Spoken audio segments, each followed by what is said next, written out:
Alhamdulillah, tidak pernah berhenti lisan kita memuji dan memuja Allah. Sebagai seorang muslim, kita sangat yakin dengan kalimat la ilaha illallah yang berarti la ma'budu bihaqqin illallah. Tidak ada Tuhan, pencipta, pemilik, penguasa seluruh alam semesta ini, termasuk diri kita sendiri kecuali Allah. Dan Allah telah menjadikan kata syukur kepadanya itu sebagai kata penghubung antara dia dengan makhluknya, sehingga semua kehidupan makhluk tersebut di roda kehidupan di muka bumi ini akan terpenuhi. Itulah dua susunan kata Alhamdulillah. Dan Allah kekalkan dalam surah Ibrahim dalam Al-Quran yang mulia, la in syakartum la azidannakum wa la in kafartum inna adzabi lasyadid. Kalau kalian bersyukur maka pasti aku akan tambah, dan kalau kalian kufur maka tentu siksaku sangat pedih. Oleh karena itu jadilah sosok muslim yang selalu membasahi lidah dan bibirnya dengan kalimat Alhamdulillah. Selanjutnya kita panjatkan salam hormat kita kepada utusan Allah Nabi besar Muhammad sallallahu alaihi wa ala alihi wa sahbihi wasallam, sebagaimana Allah telah perintahkan kita untuk mengucapkan salam hormat ini, dan juga sebagai balas jasa 23 tahun dari masa hidup manusia terbaik ini dihabiskan untuk agama. 13 tahun fase Mekah semuanya dengan hinaan, cacian, dan puncaknya diusir dari kampung halamannya Mekah. Dan 10 tahun fase Madinah semuanya penyempurnaan agama, sehingga akhirnya kita bisa menjadikannya sebagai pedoman hidup kita. Pertama-tama tentunya kami pribadi sangat mendukung buat keluarga atas program seperti ini, pengajian. Mudah-mudahan ini bisa rutin terjalin dan berjalan, walaupun bukan dengan kami tentunya ya, tapi perlu setiap keluarga muslim ataupun yang sedang diamanahkan usaha, perusahaan yang juga berarti punya interaksi dengan para staf untuk selalu menghidupkan majelis ilmu. Karena memang agama kita ini adalah agama ilmu. Agama kita adalah agama ilmu. Dan harusnya setiap muslim tidak pernah berhenti untuk belajar setiap harinya. Ilmu ini terutama ilmu agama, Bapak Ibu sekalian, itu merupakan pondasi utama keimanan. Kalau kita sering duduk di majelis ilmu seperti ini, setengah jam, 1 jam, tergantung waktu yang Bapak Ibu lowongkan, maka dia akan mendatangkan keimanan seseorang. Jadi terasa ada keimanan kepada Allah dalam hati, dan kalau iman sudah ada, dia akan mengubah seseorang itu menjadi orang yang lebih baik dari sebelumnya. Berapa banyak penjahat, pelaku kriminal bertaubat karena mereka duduk dalam majelis ilmu dan mendengarkan nasihat-nasihat dan petua para ulama, ya, para ustadz, para kiai misalnya. Dan juga berapa banyak orang yang pelit menjadi dermawan, orang penakut jadi pemberani, orang yang bodoh jadi pintar. Semuanya bisa berubah dengan keimanan itu. Bagaimana figur Umar bin Khattab radhiyallahu anhu, sahabat Nabi sebelum masuk Islam, dia sangat membenci Islam. Bahkan keluar setiap hari dari rumahnya hanya untuk menyiksa kaum muslimin. Tetapi subhanallah, hidayah masuk dalam hatinya setelah mendengarkan beberapa ayat dan membaca sendiri dari surah Taha, surah nomor 20 dalam Al-Quran, maka dia pun tersentuh secara keimanan. Akhirnya dia masuk Islam, dan setelah itu dia menjadi figur dan suri tauladan bagi kaum muslimin, bahkan bagi penduduk dunia. Dia sempat memimpin 10 tahun di masa kerajaannya, dari tahun 13 sampai tahun 23 Hijriah, itu memperluas wilayah kaum muslimin, di saat itu bisa menguasai hampir setengah dunia dengan menerapkan hukum Allah subhanahu wa ta'ala. Dan sekian banyak contoh-contoh dalam masalah ini.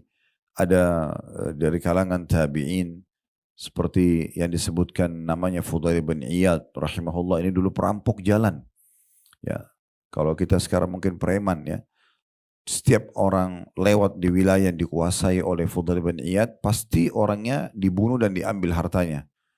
Tapi subhanallah, satu waktu Allah sentuh dia, karena dia mendengarkan salah satu firman Allah subhanahu wa ta'ala, apakah belum tiba masanya orang-orang beriman itu tersentuh hatinya untuk tunduk dan patuh kepada Allah. Maka dia pun merasa hatinya lunak. Kemudian dia mulai bertaubat dan akhirnya menjadi ulamanya muslimin. Kalau Bapak Ibu mencari tahu tentang definisi zuhud, bagaimana orang mendahulukan akhirat dari dunia, masalah ibadah, masalah penataan hati, maka kita akan temukan pasti ada nama Fudail bin Iyad. Dan sampai di masa kita sekarang sama. Berapa banyak orang yang duduk dalam majelis ilmu, mereka berubah menjadi orang lebih baik justru karena mendengarkan ilmu tersebut. Karena yang disampaikan wahyu. Qala Allah, qala Rasul. Allah berfirman, Rasulullah bersabda. Wahyu itu akan bicara dengan hati manusia. Secara otomatis insya Allah, orang juga secara akal sehat akan menangkap orang yang datang dalam majelis ilmu akan berbeda dengan majelis-majelis yang lainnya. Pasti otomatis mereka lebih ingin mendapatkan kebaikan, ingin berubah atau mengubah keadaannya.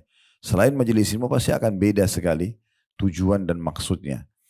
Jadi mungkin saya pribadi mendukung di setiap keluarga muslim, di setiap perusahaan, ya itu untuk selalu di setiap masjid tentunya tidak asing lagi untuk selalu menghidupkan majelis ilmu. Dan Nabi Muhammad SAW sangat gembira dengan orang-orang yang datang untuk mendengarkan ilmu agama. Karena ini panduan hidup. Kita jadi tahu mana yang boleh kita nikmati, mana yang tidak boleh. Apa yang harus kita kerjakan dan apa yang tidak boleh kita kerjakan. Itu ilmu agama. Maka beliau selalu mengatakan kepada para orang yang datang menuntut ilmu, marhaban bi talabatil ilm. Selamat datang kepada para penuntut ilmu. Jadi Bapak Ibu harus pahami ini adalah pondasi dasar agama kita. Dan kata Nabi SAW, talabul ilmi faridatun ala kulli muslim. Menuntut ilmu agama, duduk mendengarkan pengajian seperti ini, itu faridah, kewajiban bagi setiap muslim, laki-laki dan perempuan, anak-anak atau orang tua. Dan tidak ada waktu, tidak ada batas waktu dalam belajar. Kalau pernah dengar nama ini alhamdulillah, kalau belum pernah dengar, ini adalah seorang ulama besar. Namanya Abu Yusuf, orang ini adalah muridnya Abu Hanifah. Abu Hanifah salah satu dari 4 imam madhab yang terkenal. Ada Abu Hanifah, ada Imam Malik, ada Imam Syafi'i, ada Imam Ahmad. Nah, Abu Hanifah ini punya seorang murid yang sangat saleh dan ilmunya sangat luas. Saking cintanya sama ilmu, sampai beliau menjelang wafat saja, di atas ranjang kematiannya sebelum menghembuskan nafas terakhir, dia mengingat dia pernah berselisih pendapat dengan seorang temannya berhubungan dengan masalah hukum warisan dalam Islam. Mereka beradu argumen, akhirnya berpisahlah setelah itu. Karena masa itu belum ada media kayak kita sekarang, belum ada handphone, belum ada media umumnya, kita sulit komunikasi. Seperti mungkin kita bisa tahu 20 tahun yang lalu aja, orang masih pakai telepon di rumah saja itu masih sulit komunikasi. Sekarang handphone kan kita motorik sekali. Di masa itu malah belum ada sama sekali. Jadi orang harus ketemu. Nah, dia berpisah dengan temannya. Sekian tahun berpisah. Dia selalu kepikiran karena setelah berpisah, dia baru tahu kalau ternyata temannya yang benar dan dia yang keliru. Maka akhirnya dia pun berharap temannya itu datang. Menjelang dia meninggal dunia, temannya ini mendengar rupanya. Entah bagaimana mendengar terus datang. Begitu datang masuk ke dalam kamar tidur dia, di mana di atas ranjang dia sudah menjelang meninggal dunia, Abu Yusuf mengatakan, alhamdulillah yang telah mendatangkan kamu. Ingat gak berapa tahun lalu kita pernah berselisih pendapat tentang masalah hukum warisan dalam Islam. Dan setelah kita berpisah, saya jadi sadar kamu yang benar. Tolong ajarkan kepada saya dalil-dalil yang pernah kamu jadikan sebagai argumentasi kamu. Maka temannya begini, hai Abu Yusuf, Anda sudah di atas ranjang kematian. Syahadatlah. Gitu. Lebih baik syahadat gitu. Maka dia mengatakan, saya sudah syahadat. Tapi saya meninggal dalam kondisi mengetahui ilmu itu, lebih saya sukai daripada saya meninggal sementara saya tidak tahu ilmu itu.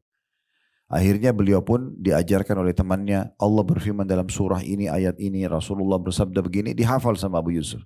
Kata temannya, baru berapa langkah saya pamit keluar untuk pulang, terdengar suara tangisan keluarganya. Abu Yusuf meninggal dunia. Akhir hayatnya pun masih belajar. Dan ini teman-teman sekalian adalah ilmu yang sifatnya wajib. Selain ilmu agama itu hukumnya sunnah. Tapi ilmu agama bukan sebuah pilihan. Jangan Bapak Ibu bilang, oh nanti saya kalau ada waktu lowong baru saya belajar. Tidak bisa. Memang harus belajar. Karena memang kita akan bahas pada kesempatan ini, judul kita renungan hidup.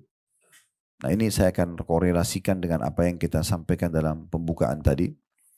Teman-teman pernah duduk gak sekali beberapa detik saya dalam hidup kita? Kita bertanya, kira-kira kenapa saya ada di muka bumi ini? Duduk sejenak, pikirkan. Dari mana semua sistem yang luar biasa di alam semesta ini? Pergantian siang malam, pergantian musim, ya. Segala macam miliaran bintang-bintang di langit sana ya. Awan yang berpindah-pindah kan gitu. Kemudian langit yang kita bisa lihat tapi tidak ada tiangnya. Dimanapun kita berada di muka bumi ini, langitnya akan sama. Tidak pernah ada yang melihat ujungnya. Itu di atas langit. Kalau kita turun di bumi, dimulai dari diri kita sendiri. Kenapa saya memiliki dua mata? Kenapa ada dua kuping? Kenapa satu mulut? Kenapa ada gigi? Kenapa ada tangan? Komposisi tubuh kita ini yang sampai sekarang dan mungkin akan terus terjadi sampai menjelang hari kiamat. Para ilmuwan terkagum-kagum dengan komposisi manusia sendiri. Saya berapa kali lihat cuplikan ilmiah, bagaimana para ilmuwan itu terus mengadakan penelitian sampai hari ini, dan mungkin sampai terus sampai kapanpun di diri manusia sendiri. Dari, maaf saya bahasakan, kotoran tubuh manusia, itu bisa jadi ilmu pengetahuan. Kotoran hidung, kotoran mata, kotoran kuping, maaf mungkin seperti di sini dokter gigi. Itu kan orang jadi bisa belajar dan itu jadi edukasi sendiri. Keajaiban luar biasa. Terus kalau kita makan, siapa yang menciptakan kita ini? Yang menata mata dua, hidung satu, kuping dua, gigi sekian banyak dengan segala macam serinya, jari-jari kita kenapa 5 kanan 5 kiri. Tubuh kita ini sangat luar biasa gitu. Terus kita bisa jalan, kita bisa berpikir, kita bisa berbicara. Ada banyak fenomena dalam diri kita sendiri yang jadi tanda tanya. Kita kalau ngantuk tidur. Sekarang siapa yang ciptakan kita? Siapa yang ciptakan ngantuk? Kenapa kalau ngantuk harus tidur? Kenapa nggak lain gitu? Misalnya makan, misalnya olahraga, nggak bisa, harus tidur. Kalau kita lapar, siapa yang ciptakan kita? Dan siapa yang ciptakan lapar itu? Dan siapa yang pandu kita? Kenapa kalau lapar harus makan? Nggak yang lain. Misalnya tidur, bangun tidur tetap lapar. Kayak terarah ke satu sistem, mau nggak mau gitu. Sama dengan fungsi kuping, sama dengan fungsi tangan dan segala macam dalam tubuh kita ini. Saya pernah lihat satu cuplikan ilmiah, digambarkan tubuh manusia ini, Bapak Ibu sekalian, itu ibarat seperti satu pabrik raksasa, memiliki bukan 1-2, tapi ribuan lift yang siap membawa apapun yang dimasukkan oleh manusia dalam tubuhnya. Contoh misalnya, kita makan segigit buah, 1 sendok nasi dengan lauknya misalnya. Semua itu kan ada macam-macam komposisinya. Ada vitaminnya, ada zat besi, ada segala macam itu. Kita kan tidak bisa memilah itu. Kita cuma masukkan ke dalam mulut dan subhanallah kita nggak masukkan ke tempat lain. Kuping nggak bisa, ke mata nggak bisa, harus ke mulut.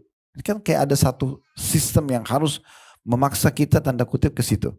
Lalu kita kunyah, setelah kita kunyah, ada rasa di lidah kita, oh ini manis, oh ini asam, oh ini pedas gitu. Terus kita telan di tenggorokan kita. Setelah kita telan di tenggorokan kita, itu kata para ilmuwan, semua komposisi makanan itu tiba-tiba masuk ke liftnya masing-masing. Yang ini ke darah, yang ini ke otot, yang ini ke... terbagi dengan sendirinya. Dan yang tidak dibutuhkan oleh tubuh, itu akan menumpuk ke usus kita. Kemudian setelah itu dia menjadi kotoran dan dibuang. Dan siapa yang mengatur sistem itu sehingga terpilah-pilah dengan sangat detail makanan itu. Begitu juga dengan cairan yang kita minum misalnya. Yang ini dia di bagian tubuh, yang ini akan dibuang misalnya. Dan dibuang pun tempatnya sudah ada, nggak bisa ke tempat lain. Dan tidak bisa ditahan. Siapa di antara kita teman-teman yang bisa tahan kalau dia kebelet kencing? Maaf. Kalau dia kebelet buang air besar? Nggak bisa, harus terarah situ. Kalau tidak dibuang bisa meninggal. Ada seorang kapten kapal laut, kapal pesiar di Amerika, beberapa waktu lalu masuk di berita, meninggal dunia. Ditemukan jenazahnya, maaf, di WC. Lalu diadakan penelitian, dicek semua satu kapal itu, karena ini kapten kapal. Apa ini? Mungkin ada yang sengaja mungkin ada yang sengaja membunuh dia, ya, membuat satu pembunuhan yang terstruktur segala macam. Tapi tidak ditemukan, tidak ada tanda-tanda itu, karena nggak ada luka di tubuhnya, nggak ada segala macam. Sampai para ilmuwan diutus khusus datang meneliti di tempat dia meninggal, di WC maaf. Dan ditemukan ternyata dia meninggal justru karena ini secara manusiawinya. Kalau secara agama ajalnya datang ya. Ternyata dia itu keracunan dengan kotoran dia sendiri. Dia selama 3 hari gak buang air besar. Pada saat dia buang air besar, sudah menumpuk racun di perutnya. Itu pada saat keluar di kapal karena WC-nya kecil, ya, kurang untuk pembuangan udara, dia terhirup, dia meninggal dunia. Itu sebab manusianya. Jadi ada sistem raksasa yang luar biasa yang mengatur kita mau nggak mau. Kita nggak bisa menghindar dan tidak bisa pilih yang lain gitu. Maka ini butuh tanda tanya, kita butuh merenung sejenak. Itu baru di diri kita, di sekitar kita nih. Oksigen, ya, air, api, udara, apalah, tanah, pohon-pohon. Belum kita bicara tumbuh-tumbuhan dengan beragam macam bentuknya. Ada yang sayuran, ada yang buah-buahan. Ya. Ini pohon jeruk, jeruk itu bentuknya begini, rasanya begini. Dan tidak pernah habis stoknya. Apel itu begini, pisang itu begitu. Siapa kira-kira teman-teman sekalian yang menata pisang dengan sisirannya yang rapi itu? Dengan warnanya yang menarik kuning seperti itu. Kulitnya yang lembut seperti itu. Dagingnya di dalam dengan begitu lembutnya dan enak sekali untuk kita makan. Dengan berbagai macam jenisnya. Begitu juga dengan ya, sayur-sayuran. Begitu juga dengan tumbuh-tumbuhan secara rumputan sampai ke pohon beringin yang besar misalnya. Segala macam jenis. Ada manfaat bagi manusia. Begitu juga dengan hewan-hewan. Dari semut yang kecil sampai gajah yang besar. Sistem pencernaan, sistem pertahanan, jenis makanannya, dan segala macam. Kita kalau nonton di YouTube sekarang tentang masalah alam hewan-hewan, berbagai macam kehidupan mereka di sana kita bisa lihat. Jadi ada sistem raksasa yang luar biasa di depan mata kita. Kita sadar tidak sadar itu sedang ada gitu. Nah kita butuh teman-teman di saat ini, kita coba merenungi dulu. Kira-kira ini dari mana semuanya? Kenapa ini ada? Apa tujuannya? Apa tujuannya? Kenapa kita pagi hari bangun kayak tadi, terus kemudian kita mulai aktivitas, mata kita melihat, telinga mendengar, bibir dan lidah mengecap dan mengucap, tangan menjamah, kaki melangkah. Semua dengan fungsinya masing-masing. Sampai malam kita tidur. Malam tidur nih. Semua orang satu dunia sama, kecuali beberapa orang mungkin yang begadang. Dan setelah itu besok berulang lagi. Dan akhirnya nanti, akhirnya akan semuanya meninggal dunia. Sehebat apapun orang itu, saatnya dia mati, selesai. Gitu kan? Dan selesailah cerita dia. Orang hanya mengatakan, oh si fulan atau si fulana dulu pernah hidup ya. Dia umurnya sampai sekian, oh ini usahanya, oh ini rumahnya, oh ini. Dan itu hitungan hari. Setahun, 2 tahun, warisan dibagi, selesai. Gak akan ada lagi ceritanya. Contoh misalnya kita tarik kakek-kakek kita. Siapa di antara kita yang tahu nama mereka? Siapa yang tahu kehidupannya? Nenek kakek kita atau kakek ayah kita aja deh. Generasi 3, generasi 4, generasi ke atas. Kita bahkan tidak tahu namanya. Kita bahkan tidak tahu dia nikah sama siapa. Kita nggak tahu keturunannya di mana. Itu begitu juga kita nanti. Kita paling 2-3 generasi ke bawah sudah orang nggak tahu lagi. Bahkan kita kalau baru meninggal orang hanya mengatakan oh ini bajunya dia. Oh dia pernah menjabat ini. Habis itu selesai. Kalaupun ada kenangan kalau dia pahlawan. Mungkin ditulis di beberapa buku habis itu selesai. Gak ada lagi aktivitas seperti yang dia lakukan semasa dia hidup. Ini kan berarti ada satu sistem raksasa yang harusnya kita sadari dulu. Gitu. Nah, Islam datang teman-teman memberikan gambaran dan jawaban kepada kita atas semua itu. Allah sebutkan dalam surah Az-Zariyat. Ya, ini surah nomor 51 dalam Al-Quran, ayat 56-nya. Allah menggambarkan di situ kepada kita semua, dan itu beruntungnya orang kalau beriman sebagai seorang muslim, kita langsung dikerucutkan kepada satu Tuhan. Mata kamu melihat ke langit, apapun yang terjangkau tidak terjangkau oleh mata, terjangkau misalnya bintang-bintang, awan, kita lihat bergantian siang malam, burung yang terbang, yang tidak terjangkau. Banyak ilmuwan mengatakan masih banyak rahasia langit yang belum diketahui. Ada bintang-bintang yang tidak dijangkau oleh alat-alat manusia karena jauh jaraknya misalnya. Di bumi juga begitu. Segala macam tadi yang sudah kita lihat, fenomenanya, jenis manusia ini sendiri ada bahasa, ada berbeda paras wajah, warna kulit, jenis kelamin dan seterusnya. Begitu juga dengan hewan-hewan, tumbuh-tumbuhan di bumi yang dijangkau oleh mata kita. Tidak dijangkau oleh mata kita seperti misalnya ada mungkin ciptaan Allah belum kita tahu di kedalaman lautan. Atau ada yang kita rasakan tapi kita nggak bisa lihat dengan mata. Contoh Bapak Ibu rasa lapar, rasa haus, suka, benci. Kan kita rasakan tapi kita nggak lihat wujudnya. Tapi ada gitu kan. Nah itu terjangkau dengan oleh mata kita. Begitu juga di kedalaman lautan. Semua ini kembali ngerucut kepada satu Tuhan. Kita disuruh beriman. Dan ini semua yang ciptakan la ilaha illallah. Yang mengurus, yang mengawasi, yang menciptakan, yang memusnahkan itu adalah Allah saja. Maka kita tidak perlu repot-repot mencari Tuhan-Tuhan yang lain. Orang-orang ada yang menyembah patung, menyembah pohon. Karena mereka tidak tahu Tuhannya siapa. Kita sebagai seorang muslim dimanjakan, semua ini kamu lihat atau tidak lihat, kembali kepada satu Tuhan. Nah ini kitab yang diturunkan Al-Quran, ini utusannya Rasul Muhammad SAW untuk diikuti dan jadikan sebagai suri tauladan. Nah seperti itu kurang lebih. Nah, dalam Al-Quran, sebagai seorang muslim, Allah gambarkan dalam surah Az-Zariyat, surah nomor 51 ayat 56, menjawab pertanyaan tadi, kenapa kita ada di sini? Apa hikmah semua ini ada? Siapa yang menata dan mengaturnya? Allah berfirman, وَمَا خَلَقْتُ الْجِنَّ وَالْإِنسَ إِلَّا لِيَعْبُدُونَ. Aku tidak menciptakan, tidak mengadakan seluruh jin dan seluruh manusia di muka bumi ini kecuali satu saja tujuannya, yaitu untuk beribadah kepadaku atau mengabdi kepadaku. Itu tujuan kita ada di sini. Jadi kalau dalam Islam Bapak Ibu sekalian kita nggak punya tujuan lain. Kalau ada yang tanya gini, Ustadz apakah memang saya diciptakan ini untuk sholat? Jawaban saya iya. Untuk puasa? Iya. Bakti sama orang tua? Iya. Untuk belajar? Iya. Terus semua yang positif yang agama perintahkan. Puasa, zakat, haji dan umrah. Jenguk orang sakit dan segala itu ya. Yang lain yang dilarang tidak boleh. Membunuh, mengganggu, berzina dan segala macam. Oke. Jadi itu memang tujuan kita diciptakan. Tidak ada tujuan lain. Kalau makan, minum, tidur ini pernak-perniknya.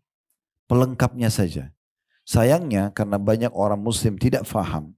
Tujuan dia diciptakan justru untuk mengabdi dan beribadah kepada Tuhannya. Dan dia tidak faham kalau ini adalah tujuan utama dan makan, minum, segala ini pernak-perniknya. Mereka pergi kepada pernak-pernik dan melupakan tujuan utama dia diciptakan. Sayang. Akhirnya hanya karena duduk ngobrol sama teman, sholatnya terbengkalai. Tujuan utamanya ditinggalkan. Tapi yang pernak-pernik ditujukan gitu. Hanya karena urusan ini dan itu mereka nggak puasa Ramadan. Hanya karena ini dan itu misalnya menunda pemberangkatan hajinya. Jadi banyak hal. Hanya karena masalah teman yang mungkin berteman boleh pilih. Tapi orang tua nggak bisa kita milih.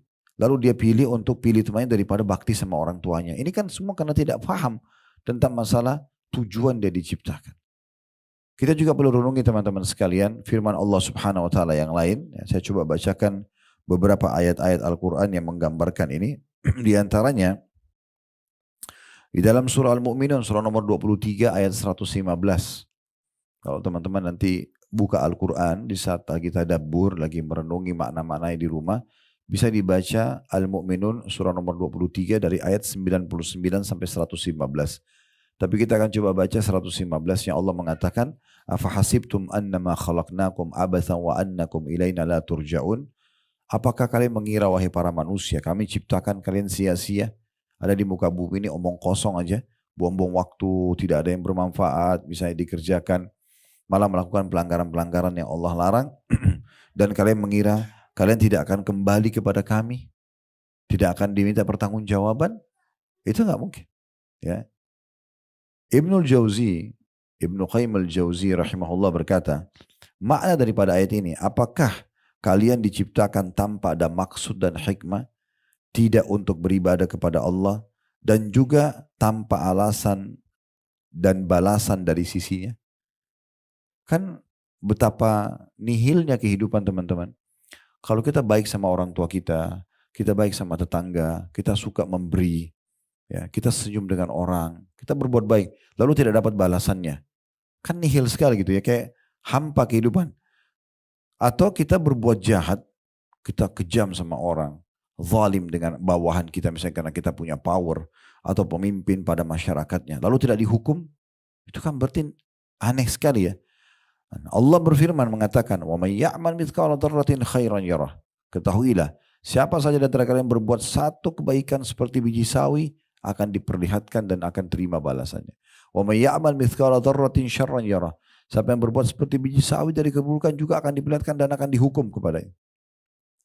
Semua teman-teman sekalian, nikmat yang teman-teman rasakan, misalnya kita makan makanan enak, kita minum, istirahat, kita pakai baju yang enak, ini semua miniatur surga, balasan nanti yang abadi di akhirat. Semua yang kita rasa nggak enak, gangguan orang atau mungkin kita pernah keseleo atau pernah kena beling kakinya atau apa, itu adalah miniatur siksaan neraka. Itu akan ada. Kita kalau kerja, kita kerucutkan supaya lebih kita pahami poin ini. Kalau kita kerja di satu perusahaan, bukankah seseorang yang patuh dan melaksanakan tugas dengan baik sebagai staf akan dapat bonus dan gajinya? Bukankah sebaliknya Orang-orang yang membangkang, telat datang, gak mau kerjakan pekerjaan akan kena hukuman. Itu realita depan mata kita. Nah begitulah sebenarnya itu kecilnya. Lingkup lebih besarnya akan ada. Ada yang akan menilai dan akan memberikan balasan terhadap perbuatan kita. Karena kalau tidak, manusia tidak akan bergerak. Kalau dia kerja ternyata nggak ada balasannya, mungkin dia tidak akan semangat untuk kerja. Atau kalau orang berbuat pelanggaran, mengganggu orang lain, mengambil yang bukan haknya, lalu tidak ada hukumannya, mungkin kriminal akan di mana-mana. Tidak akan ada ketenangan kita rasakan. Nah ini semua menggambarkan kepada kita. Ibnu Qayyim, saya ulangi kembali, mengatakan makna daripada surah Az-Zariyat tadi, surah nomor 51 ayat 56, dan surah Al-Mu'minun surah nomor 23 ayat 115. Apakah kalian mengira aku tidak ciptakan jin dan manusia kecuali untuk mengabdi dan beribadah kepadaku? Dan apakah kalian manusia mengira bahwasanya kami ciptakan kalian sia-sia tanpa ada tujuan, tanpa ada balasan, tanpa ada balasan kebaikan dan tanpa hukuman terhadap pelanggaran? Dan kalian tidak akan dikembalikan kepada kami? Kata beliau, apabila kalian diciptakan, apakah kalian diciptakan tanpa ada maksud dan hikmah, tidak untuk beribadah kepada Allah, dan juga tanpa ada balasan terhadap kebaikan dan keburukan? Jadi ibadah itu punya tujuan, sebagaimana Allah Subhanahu wa taala juga menyebutkan ayat yang ketiga surah Al-Qiyamah tentang hari kiamat, ya. Kalau teman-teman mau coba mulai menyentuh secara keimanan, bisa mulai baca terjemahan surah-surah pendek di juz 30 aja. Di akhir Al-Quran, ya. Baca aja beberapa ayat-ayat Al-Quran. Kalau belum baca ayat bahasa Arabnya, baca terjemahannya aja. Termasuk diantaranya tentang surah Al-Qiyamah ini, ya. Juz 28, 29, 30 itu pendek-pendek, tidak panjang. Di antaranya ayat 36-nya Allah mengatakan, ayahsabul insanu ayyutraka sudah. Apakah manusia itu mengira mereka akan dibiarkan begitu saja tanpa pertanggungjawaban? Semua akan ditanya. Apa kata Nabi Muhammad SAW kepada para sahabat untuk mengingatkan mereka? Ingat, air dingin yang kalian minum, Allah akan tanyakan kepada kalian hari kiamat apakah kalian syukuri atau tidak. Semua akan ditanya sama Allah SWT. Tidak ada yang sesuatu yang sia-sia begitu saja. Kalau kita makan dari yang halal, kemudian kita bersyukur, dapat. Sudah dapat makanannya, dapat minumnya, kita dapat balasannya juga. Tapi kalau orang kufur, selalu menganggap tidak ada nikmat itu, memungkirinya, atau bahkan tidak berbagi dengan orang lain, dan seterusnya, maka akan ada juga konsekuensi daripada semua itu. Imam Syafi'i menanggapi surah Al-Qiyamah ayat 36 ini, teman-teman sekalian, beliau mengatakan, la yu'mar wa la yanha.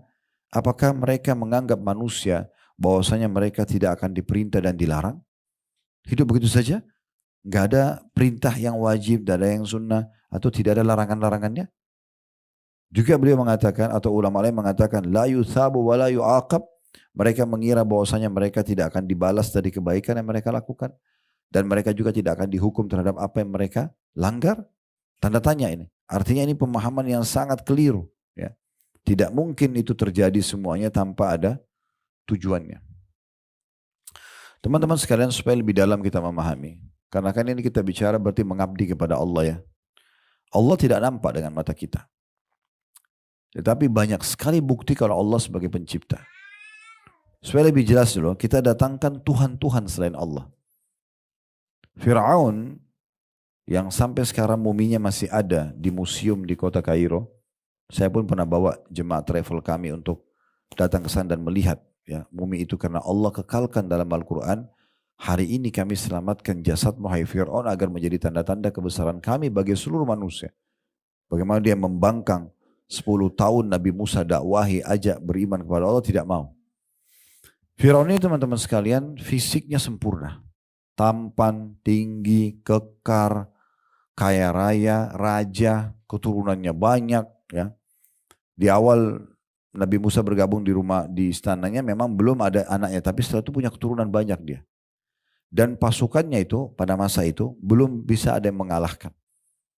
Karena itu Fir'aun ngaku sebagai Tuhan, saya Tuhan. Jadi tidak ngaku ada Tuhan Allah, dia ngaku dia Tuhan. Dialah Tuhan. Karena semua yang dia pikir kekayaannya banyak, kerajaannya luas, semua orang tunduk sama dia. Uniknya masyarakat Mesir waktu itu mengiyakan ketuhanan dia. Tapi Fir'aun subhanallah manusia, makhluk seperti kita. Dari bayi, semua manusia sama, lemah, tidak tahu apa-apa, mulai beranjak ke anak-anak, diajar oleh orang tuanya, orang tua pun tidak bisa dipilih. Saya nggak mau ibu itu, saya nggak mau ayah itu, tetap lahir ini ibu ini ayah, mau nggak mau. Sebagaimana fungsi anggota tubuh tadi semuanya harus sama gitu kan. Sudah begitu nggak bisa dialihkan gitu. Nggak bisa misalnya kita makan melalui kuping ya, atau kita mendengar dari mata, itu nggak bisa. Maka Fir'aun ya mengaku sebagai Tuhan, tapi unik ini. Tuhannya sama dengan manusia lainnya.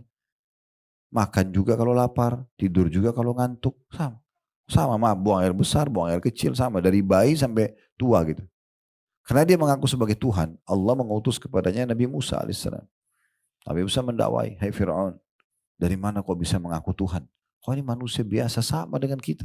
Gak ada bedanya. Kebetulan Allah kasih kamu kerajaan ini. Jangan sampai disalahgunakan. Gak mau dengar. Mana buktinya kau adalah utusan Tuhanmu? Baik, ini Allah kasih saya mukjizat. Nabi Musa dikasih tongkat yang berubah jadi ular. Karena waktu itu Fir'aun sangat percaya dengan para penyihir. Dan mereka itu paling sering menggunakan sihir takhayul. Mereka mengubah satu benda, tali misalnya berubah jadi ular. Untuk menakut-nakuti orang saja. Supaya tunduk semua sama Fir'aun gitu. Maka Allah kasih mirip dengan senjata mereka. Tongkat yang bisa dilempar jadi ular. Tangan Nabi Musa AS dimasukkan ke kantong bajunya, dikeluarkan, keluar cahaya yang terang seperti cahaya matahari. Tetap Fir'aun tidak mau. Enggak, saya enggak percaya, ini sihir. Saya akan datangkan semua penyihir-penyihir terhebat di Mesir dan di Afrika untuk menantang kau. Nabi Musa bilang silahkan. Tapi saya utusan Allah. Ini bukan sihir. Dan saya tidak minta apa-apa dari kamu, hai Fir'aun. Saya enggak minta kerajaan kamu. Saya minta kau beriman sama Allah. Tetap kau jadi raja, silahkan. Tapi ngaku Tuhan enggak mungkin. Apa yang bisa kamu ciptakan? Setetes air saja tidak bisa dia buat. Kalau haus dia harus minum. Tidak bisa dia bertahan. Enggak, saya kan pencipta. Saya enggak usah ada haus. Enggak bisa, harus haus. Dan harus minum. Maka pada saat itu pun Allah subhanahu wa ta'ala, Fir'aun tetap nolak. Dia disuruh datangkan penyihir. Ratusan penyihir datang. Menantang Nabi Musa AS. Dan dalam Al-Quran digambarkan mereka melempar tali-tali. Mereka berubah jadi ular. Allah suruh Nabi Musa AS lempar tongkatnya, tongkat Nabi Musa berubah jadi ular besar, lalu memakan ular-ular tersebut, batal semua sihir itu. Dan semua penyihir Fir'aun sujud dan mengatakan kami beriman kepada Allah. Karena mereka tahu ini bukan sihir. Karena sihir itu cuma khayalan saja. Maka Fir'aun marah. Kenapa kalian beriman kepada Musa? Maka saya akan potong kaki dan tangan kalian. Ya. Akhirnya banyak juga penyihir yang sudah beriman dibunuh sama Fir'aun. Akhirnya ringkas cerita, Allah subhanahu wa ta'ala datangkan ujian-ujian yang berat bagi Fir'aun. Supaya dia yakin, dia ini bukan Tuhan. Di antaranya Allah ubah air sungai Nil waktu itu menjadi darah. Setiap kali mereka lihat air. Tapi kalau mereka mau minum, karena waktu itu sumber minumnya orang Mesir dari sungai Nil. Kalau mereka ambil pakai gelasnya atau pakai teko atau pakai apalah pada saat itu bendanya, itu berubah jadi darah. Subhanallah, ini hanya terjadi pada Fir'aun dan pengikutnya. Nabi Musa sama pengikutnya tidak. Kalau mereka mau minum air biasa. Itu terjadi pada saat itu. Diskusilah mereka. Ini dari mana ini? Apa yang menyebabnya? Kenapa jadi darah?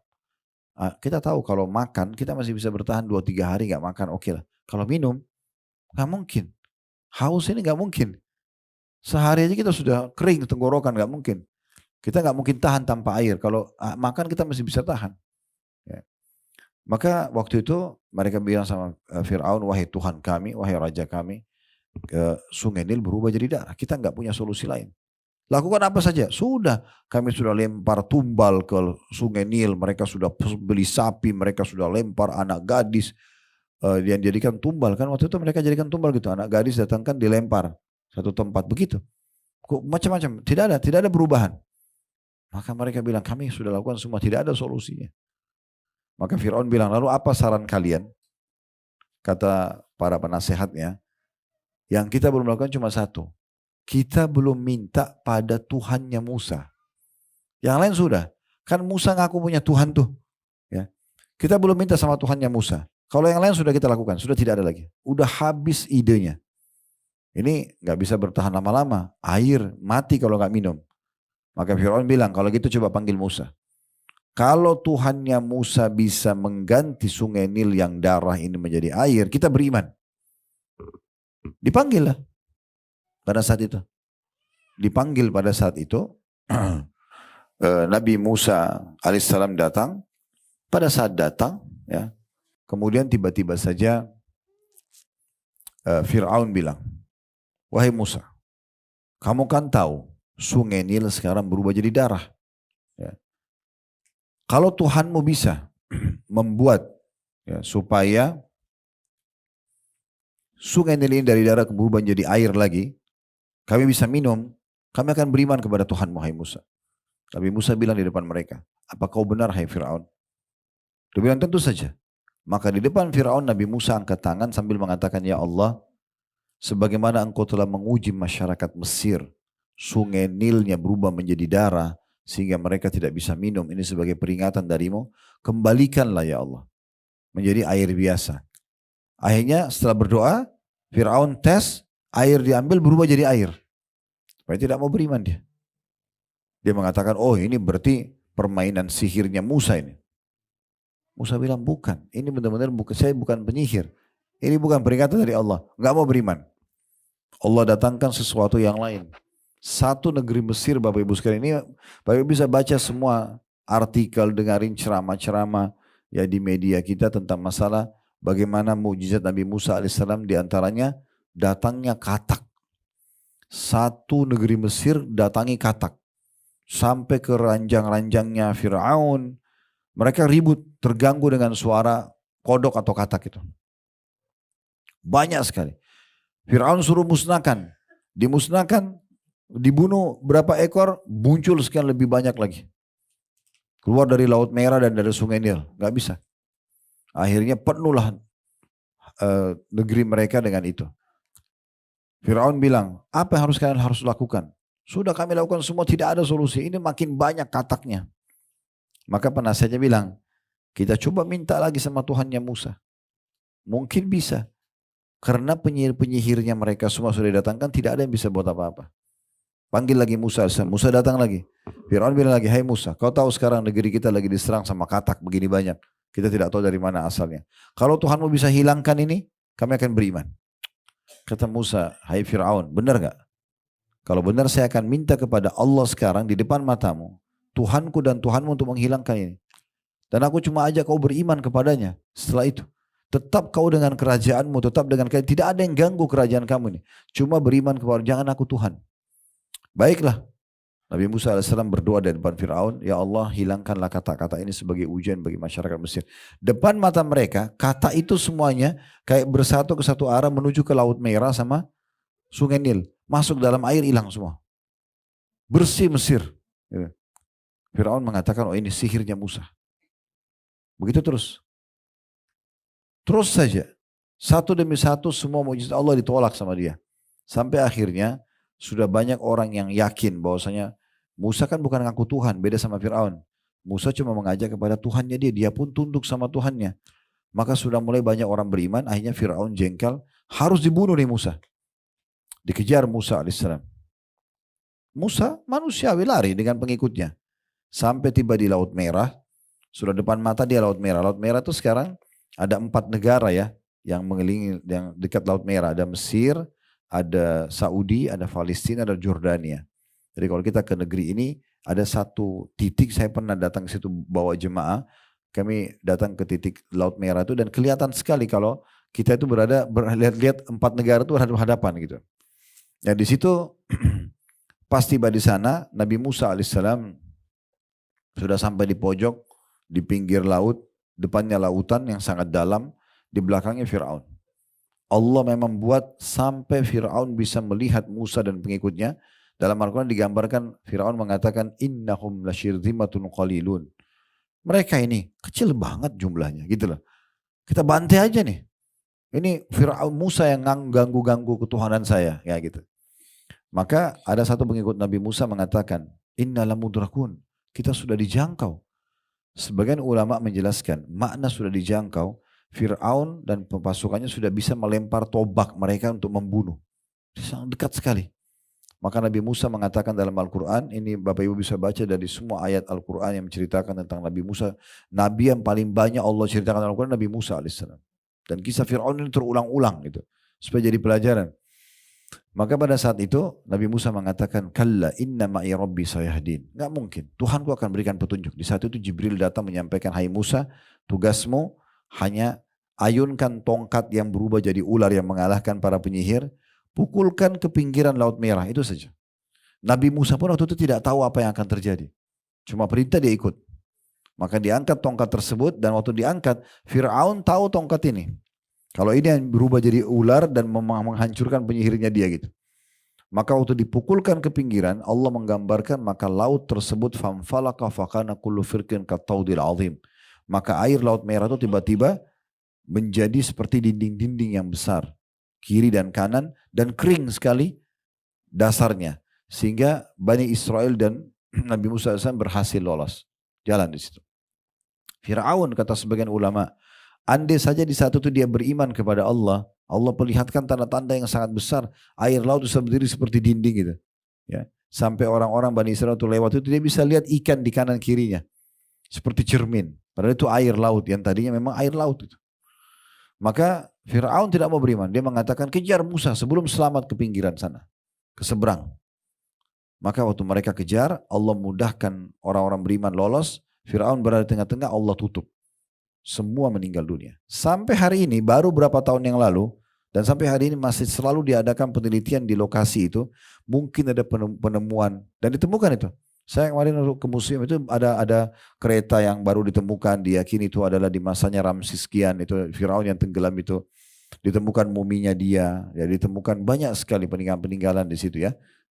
Tombaknya ini dan segala macam itu dan ditaruh di museum itu sangat besar di Kairo itu. Tapi intinya teman-teman sekalian Allah wafatkan dia dan Allah mengatakan al-yawma nunajjika bi badanika litakuna liman khalfaka ayah. Hari ini kami selamatkan badanmu, badan berarti dari kepala sampai kaki, semuanya diselamatkan oleh Allah agar menjadi tanda-tanda kebesaran kami bagi orang yang datang kepada sesudahmu. Itu contohnya. Ini manusia mengaku sebagai Tuhan dan dia sudah sampai pada level raja, terkaya, tertampan, terus segala-galanya. Tapi Allah jadikan pelajaran. Terbantahkan gitu kan. Di masa Nabi Muhammad SAW, orang-orang Mekah teman-teman sekalian, mereka tahu Ka'bah itu rumahnya Allah. Mereka juga tawaf. Mereka haji mengikuti ajaran Nabi Ibrahim AS. Tapi mereka datangkan patung-patung di sekitar Ka'bah sampai berkumpul di masa Nabi SAW itu 360 patung. Kalau sekarang Ka'bah kita lihat kita leluasa tawaf. Tidak ada patung, di masa itu ada patung 360 patung. Dan patung ini masing-masing punya nama, diberikan nama, dan dipanggil sebagai Tuhan oleh orang-orang Mekah. Makanya mereka dapat julukan musyrikin Mekah. Orang-orang musyriknya Mekah. Musyrik maksudnya apa? Orang yang mempartnerkan Allah dengan makhluk. Mereka berdoa menghadap Ka'bah, ya Allah bantu kami. Tapi habis itu balik lagi ke patungnya. Wahai Hubal tolong kami, dia panggil. Wahai Lat, wahai Uzza. Nama-nama Tuhannya dipanggil-panggil sama mereka. Makanya namanya syirik. Allah tidak mau disyirikkan. Allah tidak mau dipartnerkan. Makanya kita selalu bilang, Qul huwallahu ahad. Ikrarkan Allah itu Esa. Allahus samad. Allah yang segala hatu bergantung padanya. Lam yalid walam yulad. Tidak ada orang tua, tidak ada anaknya. Allah Esa. Walam yakul lahu kufuwan ahad. Allah tidak butuh pada siapapun. Itu konsep dasar 4 ayat surah Al-Ikhlas gitu ya. Dan mereka lakukan itu. Nabi SAW datang mengingatkan mereka tidak mau dengar. Nah sudahlah, kenapa semua sembah kepada Allah? Nah ini cuma perantara aja kok. Padahal patung itu uniknya, Bapak Ibu sekalian, mereka yang pahat, mereka yang bentuk matanya, mereka yang kasih warna, mereka yang pikul ke tempat yang mereka mau itu. Dan kalau rusak mereka yang perbaiki, lalu mereka panggil Tuhan. Nah itu. Makanya dikenal dengan masa jahiliyah. Dan itu. Jadi kalau di masa sekarang ada juga orang begitu dia, dalam sholat iyyaka na'budu wa iyyaka nasta'in, hanya kepadamu kami menyembah dan hanya kepadamu kami minta tolong. Kemudian habis sholat pergi minta pada kuburan di sebelah masjidnya, maka ini sama juga minta pada benda mati, kan gitu. Nah seperti itulah kurang lebih. Dan ini juga terbantahkan akhirnya. Nabi SAW menghancurkan patung-patung itu di pembebasan kota Mekah dengan tongkat beliau sendiri. Dan patung terbesar mereka namanya Hubal. Itu Hubal saking tingginya Bapak Ibu sekalian digambarkan kalau mau lihat ke arah mukanya kita harus menongak ke atas. Saking tingginya. Dan itu diikat dengan rantai. Ya, mereka takut Tuhan mereka dicuri orang gitu. Ya. Akhirnya Nabi SAW dari atas unta beliau dengan tongkatnya dicolok matanya Hubal itu. Sambil beliau membaca wa qul ja'al haqq wa zahaqal batil innal batila kana zahuqa. Katakan, hai Muhammad, telah datang kebenaran dan kebatilan pasti akan kalah dan pasti kebatilan akan sirna. Maka jatuh Hubal dan akhirnya pecah patung-patung itu. Habis semuanya. Dibersihkan oleh Nabi SAW. Semenjak itu Makkah bersih dari patung-patung tersebut. Jadi memang untuk kembali kepada satu Tuhan, Allah Subhanahu wa Ta'ala. Nah seperti itu kurang lebih. Itu tentang pembuktian kalau Allah itu ada. Dan kita bisa melihat fenomena pergantian siang malam, ya, hujan yang turun, populasi manusia, semuanya berjalan. Dan populasi manusia sekarang Bapak Ibu sekalian 7,5 miliar kurang lebih jumlahnya. 6 miliarnya itu agama profetis, orang yang yakin ada Tuhan Allah. Lebih banyak orang yang beriman kalau Allah itu ada, gitu kan. Begitu juga dengan apa yang Allah syariatkan. Allah suruh kita sholat, Allah suruh kita puasa. Semua ini mendatangkan maslahat-maslahat bagi manusia. Kalau ada seorang yang mau masuk Islam datang ke kantor kami, seringkali saya setelah mereka syahadat, saya pandukan Bapak Ibu yang baru syahadat ini fokus saja kedua landasan Islam. 5 rukun Islam dan 6 rukun iman. Rukun Islam setelah syahadat ini berarti tinggal fokus keempatnya. Ngerjain sholat. Ada rupanya sebagian orang Bapak Ibu sekalian tidak mau masuk Islam karena dia bilang orang Islam sholatnya banyak banget itu. Sehari 5 kali. Itu alasannya. Ada juga pernah alasan begitu. Lalu saya jelaskan. Sebelum itu tentu yang masuk Islam ini bukan karena dia mengatakan sholat banyak. Tapi saya jelaskan. Hampir semua yang masuk Islam saya jelaskan itu. Kalau di tangan kami. Lalu saya jelaskan. Saya bilang kalau seandainya Anda ini bekerja di satu perusahaan. Dan satu hari dipanggil oleh owner atau pemilik perusahaan ke ruangannya 5 kali. Untuk ditanya saja. Mau apa? Saya bantu. Kamu mau apa? Saya bantu. Ada kesalahan apa kau buat? Saya maafkan. Kira-kira seperti apa perasaan staf itu? Oh pasti senang Ustaz. Oke. Senang. Bagaimana tidak senang? Sehari 5 kali dipanggil dan mau dipenuhi kebutuhannya apa saja minta dikasih. Kesalahan apapun dimaafkan. Nah itu hakikat sholat itu sendiri. Sholat itu cuma absensi. Subuh ke duhur kita mungkin aktivitas, makan, bekerja segala macam. Ada mungkin kesalahan. Kita tinggal melapor di duhur dimaafkan. Karena antara sholat dengan sholat kata Nabi SAW pembersihan dosa di antara keduanya. Begitu juga kita kalau ada hajat. Mungkin butuh makanan, butuh minuman, butuh pakaian, butuh pekerjaan. Minta kepada Allah Subhanahu wa ta'ala langsung. Berdoa di antara azan dan iqamah biasa dengar ya ada waktu mustajab ya, waktu diterima 2 menit, 3 menit, 5 menit tinggal minta ya Allah tolong. Tidak ada melalui sekretaris, nggak ada melalui apa-apa, tinggal kita sendiri. Alhamdulillah wassalatu wassalamu ala rasulillah. Puji Allah sedikit, alhamdulillah, baca salawat kepada Nabi SAW, sampaikan hajat, ya Allah sembuhin penyakit saya, kemudian urusan saya dan segala macam. Selesai, clear. Sehari 5 kali. Jadi sholat itu maslahatnya buat si hamba itu. Bukan buat Allah Subhanahu wa ta'ala. Supaya dia bisa bergantung dan minta kepada Tuhannya. Allah ingin kita manja. Minta, merengek. Gitu kan. Dalam doa, ya, menyampaikan hajat kepada Allah Bapak Ibu sekalian. Berdoa dalam kondisi minta dipertahankan nikmat yang sedang ada. Itu lebih afdal dibandingkan kita lagi ada masalah minta solusinya. Jadi misalnya kita lagi sehat nih. Pekerjaan lagi ada. Lalu kita berdoa, ya Allah berkahi, ya Allah tambahkan. Itu lebih baik, lebih besar pahalanya dibandingkan nanti sakit, ya Allah sembuhin. Gitu. Jadi lebih afdal itu. Berarti tidak ada alasan untuk tidak minta. Dan kata Nabi SAW dalam hadis riwayat Tirmidzi, man lam yadu'ullah yaghdab alaih. Sampai tidak minta, tidak merengek, tidak manja sama Allah, Allah murka padanya. Sampai seorang penyair Arab mengatakan, jangan kau minta sama manusia. Karena kalau kau minta sama manusia, maka dia akan marah. Kita minta sekali, diizinkan. Oke, 2 kali, 3 kali, 10 kali. Orang akan bilang, ini orang ramah minta-minta terus kan gitu. Tapi mintalah kepada Allah, yang kalau kau tidak minta dia marah. Kita tidak berdoa malah Allah marah kepada kita. Dan kata Nabi SAW, minta segala sesuatunya kepada Tuhan kalian Allah, sampai kepada hal yang terkecil pun. Di antaranya tali sendal kalian yang putus. Minta kepada Allah. Libatkan Allah SWT dalam segala kehidupan kita. Nah itu hakikatnya ibadah. Makanya Umar bin Khattab pernah jalan, tali sendalnya putus. Dia katakan ke langit, ya Allah gantiin tali sendal saya. Tinggal pertanyaannya, bagaimana saya tahu kalau doa saya diijabah? Sekarang misalnya saya sakit, ya Allah sembuhin saya. Apakah Allah lemparin obat dari langit? Enggak. Mungkin maaf yang belum menikah, oh mudahin jodoh saya. Apakah Allah lemparin manusia? Enggak. Ya Allah, dia tidak ada duit. Ya Allah mudahin rezeki buat saya. Allah lemparin duit dari langit? Enggak. Allah sudah buat satu sistem Bapak Ibu sekalian, namanya diistilahkan dengan sunnatullah. Sistem yang Allah buat gitu ya. Nah sistem ini nanti Kita tidak luput dari situ walaupun kita berdoa sama Allah. Kayak misalnya, kita bilang, ya Allah sembuhin saya. Allah nggak lemparin obat, tapi Allah buat kita dengan akal sehat kita, hati nurani kita. Kita jadi berpikir dengan ilmu pengetahuan yang tersebar di kalangan manusia. Oh, kita berobatnya ke dokter, kan gitu. Ya udah, kita ngobrol sama seorang teman atau kerabat, saya sakit kepala, saya sakit ini, sakit itu, misalnya sakit gigi, terus dikatakan, oh, setahu saya ada dokter yang bagus di sana. Terus kita ke sana, konsul cocok, resep cocok. Apakah dokter sama ini yang sembuhin? Enggak. Allah SWT yang sembuhin, makanya semua dokter tulis semoga lekas sembuh. Kan tidak ada dokter resepnya pasti sembuh kan? Kan enggak ada. Contohnya, jadi itu sistem yang Allah sudah buat. Sekarang dia minta rezeki. Tiba-tiba ada teman yang tawarin, tuh perusahaan saya lagi buka pendaftaran. Ada yang tawarin ajak bisnis sama-sama. Itu kan sinyal daripada jawaban doa kita. Atau minta menikah lalu kemudian ada yang tawarin anaknya, ada yang tawarin saudaranya.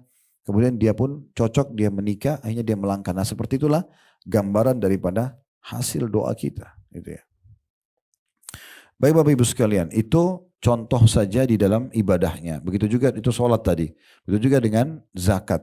Harta yang dikeluarkan setahun sekali dari orang kaya kepada orang miskin. Setahun sekali. Zakat fungsinya mensucikan pendapatan kita. Karena misalnya kayak di klinik ini, mungkin kami juga ada restoran di Condet. Kita kan tidak mungkin nanya orang kalau datang, ini uang kamu halal dah yang kamu pakai bayar. Kan gak mungkin, capek benar kalau setiap pasien datang kita tanyain begitu kan. Terus gimana caranya kalau ada yang datang, maaf ini ya, ini contoh saya. Ada yang datang, uang dari pelacuran, uang dari pencurian. Kita gak mungkin nanya, caranya gimana? Allah datangkan satu sistem nih, keluarin zakat setahun sekali. Zakat itu untuk mensucikan pendapatan. Kita kan tidak tahu. Setahun sekali. Kalau yang setiap hari kita keluarkan untuk menambah, namanya sedekah. Beda, sedekah sama zakat, beda fungsi. Zakat untuk mensucikan pendapatan. Jadi kalau ada yang bercampur baur yang haram, bersih dengan 2,5% itu. Kalau sedekah, ini untuk memperbanyak. Makin banyak kita keluarin, makin banyak juga datang gitu ya. Nah seperti itu. Itu juga dengan puasa Ramadan. Setahun sekali. Ini masa terapi kesehatan. Bukan penyiksaan itu. Makanya semua orang Islam kalau dia betul dengan keimanan, dia tidak akan terbebani dengan Ramadan kan. 11 bulan Bapak Ibu sekalian kita bebas makan, minum, panas, dingin, asam. Istirahat dong, servis. Itu Ramadan servisnya itu. Servis kesehatan gitu kan. Sebulan kita puasa. Tujuannya untuk itu kesehatan sebenarnya. Selain dia ibadah kepada Allah Subhanahu wa taala. Makanya kita kalau tiba Idul Fitri, kalau sudah sebulan puasa, kadang-kadang kita bertamu di rumah kerabat, makan sedikit ketupat, sudah kenyang. Karena ususnya sudah kecil lagi. Udah dilatih Ramadan, gitu kan. Untuk kesehatan, nanti 11 bulan dipakai lagi ke depan, puasa lagi, kan gitu. Haji sekali seumur hidup. Bukan dibebankan. Kalau mampu, silakan sekali seumur hidup. Yang kedua, yang ketiga itu sudah sunnah. Tapi yang wajibnya cuma sekali. Jadi ringan sekali. Saking ringannya ibadah kepada Allah dan melaksanakan Islam ini. Pernah ada satu orang di masa Nabi Muhammad SAW, Bapak Ibu sekalian. Orang ini masih non muslim, belum masuk Islam. Dia datang ke masjid Nabi lalu dia bilang begini, siapa Muhammad di antara kalian? Kata Nabi Muhammad SAW, saya. Waktu itu Nabi kebetulan muttaki itu kaki beliau lagi ngelonjor, terus siku kanannya ditaruh di tanah, lagi ngobrol santai dengan sahabat. Terus orang itu mengatakan, saya ingin bertanya, apakah boleh? Kata Nabi SAW, silahkan. Orang itu bilang begini, siapa yang meninggikan langit? Langit begini nih, di atas kepala kita ini siapa? Nabi SAW jawab dengan tenang dan yakin, Allah. Siapa yang menghamparkan bumi? Sampai seperti ini. Bisa dicocok tanami, bisa dibangun di atasnya, bisa diambil hasilnya. Ini siapa yang buat? Nabi jawab, Allah. Terus dia bilang lagi, siapa yang tancapin gunung-gunung di atasnya, sehingga bumi ini tidak goyang sana sini, stabil gitu. Maka kata Nabi SAW, Allah. Orang ini lalu mengucapkan kata-kata para ulama, teman-teman sekalian. Nabi SAW lagi santai, tiba-tiba duduk serius. Karena pertanyaan luar biasa. Orang ini bilang, saya tanya kepada anda wahai Muhammad, atas nama Allah yang meninggikan langit, yang menghamparkan bumi, yang menancapkan gunung-gunung. Apakah Allah yang mengutus anda kepada kami? Maka Nabi SAW lagi duduk santai, duduk langsung. Ini serius nih pertanyaannya. Benar gak ini anda utusan Allah nih? Ada yang saya mau tanya setelahnya. Maka kata Nabi SAW sambil duduk, iya. Orang itu bilang lagi, saya tanya kepada anda atas nama Allah yang meninggikan langit, menghamparkan bumi, menancapkan gunung-gunung. Apakah Allah menyuruh Anda menyampaikan kepada kami agar kami sholat 5 waktu? Ini aja, subuh, duhur, asar, maghrib, isya. Gak disebutin sholat-sholat sunnahnya, ini sholat wajibnya aja. Karena kalau wajib ini dikerjakan sudah selamat sebenarnya. Sunnah itu tambahannya kan gitu. Sholat duha, sholat malam, tahiyat masjid, wudu, ini semua tambahan. Sholat wajib ini 5 waktu. Satu sholatnya maksimal 10 menit. Subuh 10 menit, duhur, asar, maghrib, isya. Kalau dikali berarti 50 menit. Kita masih punya 23 jam plus 10 menit waktu untuk yang lainnya gitu ya. Maka apakah Allah mengutus Anda untuk itu? Nyampaikan kepada kami. Kata Nabi SAW, iya. Baik, saya tanya lagi atas nama Allah yang mendirikan langit, menghamparkan bumi, menancapkan gunung-gunung. Apakah Allah yang perintahkan kepada Anda untuk menyampaikan kepada kami agar orang kaya kami mengeluarkan hartanya kepada orang miskin kami? Zakat. Kata Nabi SAW, iya. Saya tanya lagi atas nama Allah yang mendirikan langit, menghamparkan bumi, menancapkan gunung-gunung. Apakah Allah memerintahkan Anda untuk menyampaikan kepada kami agar kami puasa Ramadan sebulan penuh dalam setahun sekali? Kata Nabi SAW, iya. Saya tanya lagi atas nama Allah yang mendirikan langit, menghamparkan bumi, menancapkan gunung-gunung. Apakah Allah memerintahkan Anda untuk menyampaikan kepada kami agar kami haji ke Baitullah di Mekah sekali seumur hidup? Kata Nabi SAW, iya. Orang itu bilang apa? Apa yang saya dapatkan kalau saya kerjakan itu? Ini rukun Islam tadi. Apa yang saya dapat? Kata Nabi SAW, kau akan masuk surga. Orang itu langsung bilang, asyhadu an la ilaha illallah wa anna Muhammad Rasulullah. Masuk Islam dia. Syahadat. Lalu dia bilang, ya Rasulullah, saya tidak akan tambah dan kurangi. Itu aja saya fokus dah. Sudah syahadat nih, saya tinggal sholat 5 waktu. Nanti setahun sekali saya zakat kalau saya punya harta. Setahun sekali saya puasa Ramadan. Sekali seumur hidup saya pergi haji. Itu aja. Kan janjinya masuk surga. Lalu dia bilang, saya tidak akan tambah dan kurangi. Orang itu pergi. Apa kata Nabi SAW kepada yang sedang hadir? Siapa yang mau lihat penghuni surga, lihat orang ini. Itu aja Islam. Gak ada sesuatu yang berat. Apanya yang berat? Untuk beriman kepada Allah, ringan semuanya, gitu kan. Sholat sekali, tadi 5 kali sehari dan waktunya berbisa-bisa, maksimal. 10 menit satu sholat itu sudah lama itu. Ya gak? Apalagi kita orang Indonesia, Masya Allah, ya. Sholatnya kalau ada perlombaan-lomba cepat sholat, bisa juara kita. Allah, berAllah. Bukan semuanya. Jangan dipotong lagi ceramah saya ini. Tapi kan ada kita lihat itu ya. Jadi kalau kita sholat subuh 2 rakaat, 2 menit, 3 menit selesai. Cepat banget sebenarnya selesai. Anggaplah yang khusyuk ini 10 menit kan itu. Subuh 10 menit, duhur 10 menit, asar, maghrib, isya 50 menit. Dari 24 jam berarti kita masih punya 23 jam plus 10 menit. Apa kata Nabi SAW? Awal amal dihisap hari kiamat sholat. Kalau sholatnya lolos, aman, maka semua akan baik. Terbantukan. Dalam riwayat lain, beruntunglah orang itu. Kalau sholatnya buruk, maka rugilah dia. Riwayat lain akan mengganggu amal yang lain. Satu-satunya perintah Allah Subhanahu Wa Taala kepada Nabi Muhammad SAW yang dalam bentuk syariat ya, yang diterima di langit itu hanya sholat. Harus terjadi perjalanan Isra. Surah nomor 17 dalam Al-Quran, surah Isra, perjalanan dari Masjidil Haram ke Masjid Aqsa. Belum bertemu dengan ruhnya para nabi-nabi. Sampai sekarang masih dikenang di Masjid Aqsa di bawah sebelah sisi kanan. Itu ada besi, diyakini dulu bekas diikat buraknya dan segala macam gitu ya. Itu keyakinan orang. Tapi Nabi SAW bilang memang saya mengikat burak di tempat para nabi-nabi yang mengikat tunggangannya. Kemudian Mi'raj ke langit, langit pertama, kedua, ketiga sampai menerima langit ketujuh, setelah itu menerima perintah sholat, balik lagi ke bumi, itu hanya untuk menerima perintah sholat. Yang lain semuanya zakat, puasa, jihad, semua diterima di bumi. Itu saking pentingnya masalah itu, kan gitu. Jadi Islam itu ringan sekali sebenarnya, ringan. Dan kita kalau menjalani agama dengan baik dan beribadah ini kita jadi tahu ya, bahkan terkontrol. Makanan mana yang boleh, mana yang tidak boleh. Pakaian mana yang boleh, mana yang tidak boleh. Pergaulan mana boleh, mana yang tidak boleh. Pendapatan mana yang boleh, mana yang tidak. Terpandu. Dan subhanallah terbukti lagi secara ilmiah Bapak Ibu sekalian. Semua yang halal itu baik-baik semuanya. Semua yang haram itu buruk-buruk. Ya.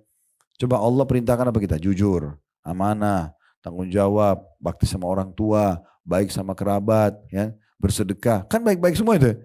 Lalu dijanji pahala sangat besar. Dapat ini, dapat ini, dapat ini. Semua yang buruk-buruk itu. Bohong, menipu, menggibah, memfitnah, memukul. Semua dilarang. Dan ada ancamannya berat. Orang kalau ikutin agama ini dan beribadah dengan benar. Itu jadi orang yang baik pasti. Gak mungkin tidak. Karena semua yang baik-baik diperintahkan. Yang dilarang semuanya buruk-buruk. Plus lagi Bapak Ibu sekalian. Kalau dipertemukan antara yang halal sama yang haram. Kita akan temukan yang halal ini jauh lebih banyak. Ya, ini sering saya kasih contoh di pengajian. Contoh misalnya, tubuh kita kan butuh protein hewani ya. Oh, untuk otot, mungkin tidak asing buat kita kalau kita baca secara ilmiah. Berarti kita butuh daging. Kalau seandainya Allah subhanahu wa ta'ala sebagai pencipta, menciptakan kita butuh protein hewani, tapi semua hewan diharamkan, mungkin wajar orang melanggar kan gitu. Oh, kita butuh untuk tubuh kita. Tapi subhanallah di saat Allah haramkan babi, ini babi ya, nggak boleh. Ini wujudnya babi itu. Ada fotonya, ada videonya, kita tahu. Semua orang tahu bentuknya babi seperti apa. Ini namanya dalam bahasa Indonesia, namanya dalam bahasa Arab, namanya dalam bahasa Inggris, semua orang tahu itu. Ini nggak boleh ya. Tapi kan karena tubuh kita butuh protein hewani, Allah ganti. Perhatikan Allah haramkan satu ini, Allah ganti apa? Sapi, kambing, ayam, kelinci, semua hewan air halal. Berarti kan yang halal lebih banyak kan gitu. Kenapa harus sentuh yang haram? Ini sebagai bentuk ujian saja sebenarnya. Kan gitu. Belum lagi dibuktikan secara ilmiah banyaknya mudarat di babi itu. Kalau ada yang tanya, kalau gitu Ustaz kenapa Allah ciptakan? Supaya nanti Bapak Ibu nggak hilang lagi sama Allah di hari kiamat saat dibangkitkan. Ya Allah, engkau haramkan babi, saya tidak tahu mukanya babi itu gimana. Nah ini loh babi. Bahasa Indonesianya ini, oh jangan dimakan ya. Terbukti ilmiah itu bahaya, ada cacing pita, ada ini, ada segala macam. Kan gitu. Contoh, Allah menciptakan kita ini untuk berpopulasi. Harus berkembang biak manusia kan? Tidak mungkin tidak. Kalau enggak maka manusia berhenti di generasi tertentu. Populasi, Allah mengatakan yazra'ukum fi. Allah ciptakan kita untuk kita berkembang biak. Ya gitu, hewan-hewan juga sama. Sampai nanti lahir manusia terakhir. Caranya sudah Allah buat sistemnya. Laki-laki punya sperma, perempuan punya sel telur. Terjadi interaksi biologis, bertemu dua-duanya. Kalau Allah izinkan baru jadi manusia. Kalau tidak berarti gagal kehamilannya. Dan segala macam sistem yang rumit.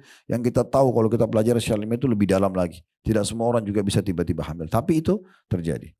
Nah sekarang, kalau memang kita populasinya seperti itu. Berarti harus ada pendongkrak, pendorong supaya kita, sini laki-laki mau menuangkan spermanya. Yang perempuan mau nerima itu, hamil 9 bulan bawa-bawa anaknya itu kan repot sekali. Kita bawa ya tas kita aja, kalau kita bawa tas misalnya, terus kita bawa tas itu masuk kamar mandi, pergi jalan, tidak pernah, tidur pun kita bawa, mungkin repot sekali. Nah, itu bagaimana perempuan dengan bawa, itu kalau bukan ada satu pendorong, gak mungkin dia mau. Allah buat syahwat, ada keinginan, ada rasa suka dengan lawan jenis. Dan Allah ajarkan caranya. Ya kan? Ada yang boleh namanya nikah, ada yang tidak boleh namanya zina. Kalau seandainya Allah kasih kita syahwat, harus ada populasi manusia. Allah nggak ajarkan caranya dengan pernikahan, maka mungkin wajar orang berzina semua. Tapi ini nggak diajarin caranya. Zina sama nikah bedanya hanya kalimat akad kan. Kita bicara sederhananya saja. Si walinya perempuan mengatakan sama mempelai calon anak mantunya, saya nikahkan kamu sama anak perempuan saya Fulana binti Fulana dengan mas kawin ini. Si laki-laki bilang saya terima nikahnya, sudah sah, selesai. Kurang dari 5 menit kalimat itu ada 2 saksi. Ada mahar, biasanya perangkat alat sholat, sedikit berapa gram emas misalnya, apa saja yang dipilih disepakati, udah selesai. Terus mereka boleh berhubungan biologis. Bahkan dalam Islam dianjurkan punya keturunan, silakan gitu kan. Berarti kan kita dikasih solusinya, bukan tidak dikasih solusinya, ada gitu. Minuman keras tidak boleh, jangan minum khamr, memabukkan. Gak boleh narkotika, minuman keras, beralkohol. Gantinya banyak tuh, tubuh kita kan butuh cairan. Ada air, ada madu, ada sirup, ada air putih, banyak gantinya. Ada madu, kenapa harus yang haram kan gitu.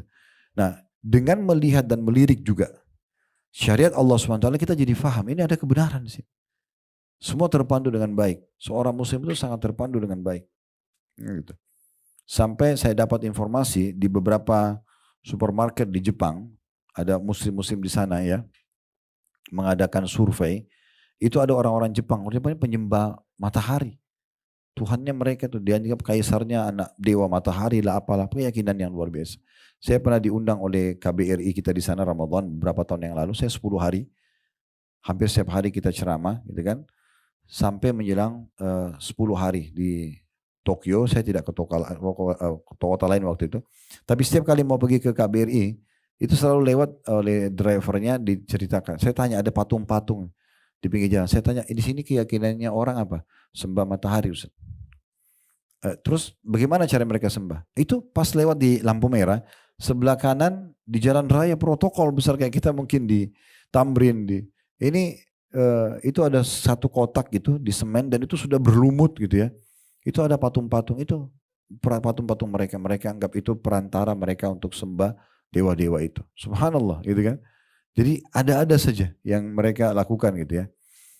Tetapi yang perlu kita titik beratkan Bapak Ibu sekalian, ternyata Allah Subhanahu wa taala memberikan panduan kepada manusia secara fitrah dan alami. Orang tahu sebenarnya kalau itu tidak benar, itu tidak baik gitu. Tapi ya ada saja orang yang kerjakan karena disesatkan oleh manusia. Harusnya dihindari gitu ya. Tapi ada saja orang yang seperti itu. Nah begitu juga teman-teman sekalian dengan contoh-contoh yang lain cukup banyak. Yang sebenarnya kalau kita kembali kepada syariat Allah Subhanahu Wa Taala kita tahu kita terpandu dengan baik. Ya. Nah di Jepang ini tadi saya kembali, rupanya ada beberapa muslim mengadakan survei di supermarket, khusus makanan kaleng yang ada label halal. Itu orang-orang penyembah matahari pun beli itu. Sampai ditanya, kenapa Anda beli makanan yang ada label halalnya? Jawabannya mereka alami sekali. Ya karena ini lebih terjamin higienisnya. Karena dia cari tahu kenapa ada label halal. Oh karena ada komposisi yang tidak dibolehkan. Kalau yang berbahaya bagi kesehatan manusia itu ditolak oleh umat Islam. Jadi mereka ambil kesimpulan beli aja itu kalau gitu. Itu terjadi. Seperti itu, ya. Jadi sebenarnya mereka juga lari ke agama dan agama ini memandu kita kepada hal yang benar. Syariat Allah SWT itu kepada yang benar. Jadi nggak ada yang perlu dikhawatirkan, kan gitu. Itu contoh-contohnya. Dan cukup banyak tentunya yang berhubungan dengan masalah ini ya.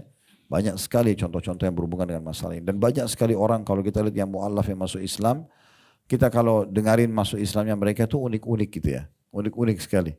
Ya, mungkin kita karena sudah terlanjur lahir dalam keadaan Islam misalnya, kita tidak terlalu berpikir ke situ. Tapi subhanallah banyak orang yang menyampaikan kisah-kisah uniknya yang akhirnya mereka tersentuh secara spiritual. Dan cukup banyak tokoh-tokoh dunia seperti itu. Nah cukup banyak ini kita kalau kita tarik ke dalam realita kehidupan kita dalam sehari-hari gitu.